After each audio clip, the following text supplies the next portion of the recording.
heräsin just vähän aikaa sitten. Kello on, tai no ennen vähän aikaa sitten, kun kello on yli 8, mä heräsin 7. Mut siis joo, mä just kirjoitin tähän mun to-do-listaan. Kirjoitin asioita, mitä mä teen tänään. Mulla on tänään vapaapäivä. Niin tänään sitten tehtiinkin tehdä jotain.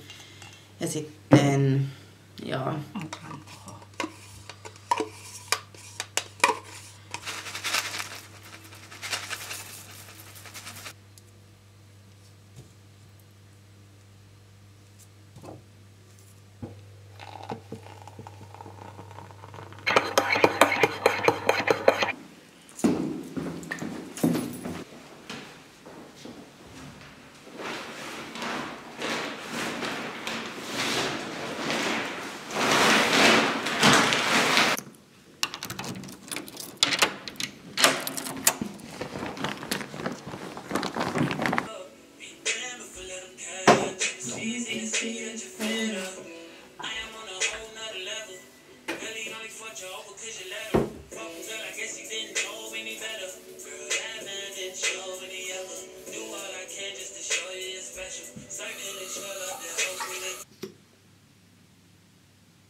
Nyt tuli vähän kiire, koska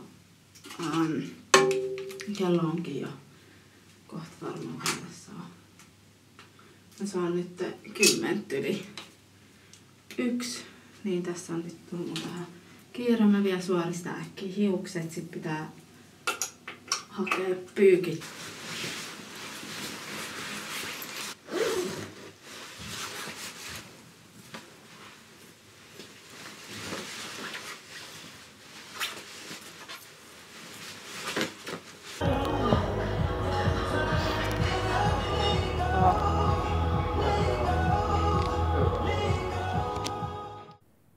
Oli tosi kiva kyllä käydä kaverin kanssa kahvilla ja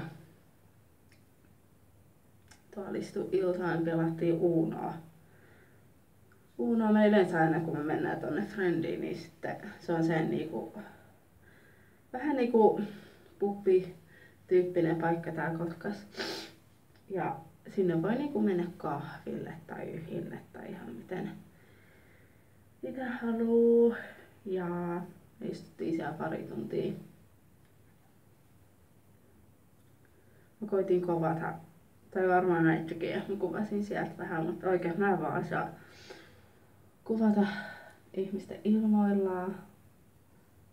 Se on jotenkin niin noloa, varsinkin kun alkaa puhua jotain. Kaikki katsoo, että mitä vittua toi tekee. Varsinkin tää Kotkas, kun kaikki suunnilleen tietää toisensa, niin sitten huomenna sit taas töihin. Mulla onkin 10:00–5:00. Ja sit mulla on ensi viikonloppukin töitä. Mut mieluummin töissä kuin olla kotona. Ihanaa on ollut oikeesti, että ei oo käynyt baarissa. Vaikka tänään mulla oli vähän sen fiilis, että ois halunnut lähteä, mut sit mä otin työvuoron kivasta, ettei tarvi lähteä minnekään. Mieluummin on vaan kotona tai sitten töistä. Kun ei siinä ole niinku mitään järkeä. Täällä on ihan pimeetä. Mut siis ei siinä ole mitään järkeä niinku mennä joka viikonloppu, niin kuin mä joka viikonloppu suunnilleen viime vuonna. No en nyt koko vuotta, mutta melkein kävin baarissa. Mut se vaan inhottaa, koska mulla on vähän sen fiilis, että tekis mieli lähteä jonnekin. Huomenna töitä, niin ei voi. Eikö mua? Siis jotenkin mä haluaisin mennä vaan tanssimaan. Mä rakastan tanssia. Anyways.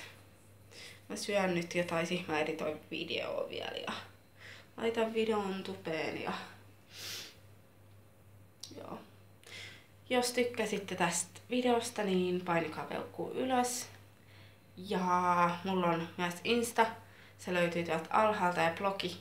Niin voitte siellä kurkkailla myös, mitä mä tuolla muualla somestiin. Mut joo, me nähdään sitten taas seuraavassa videossa.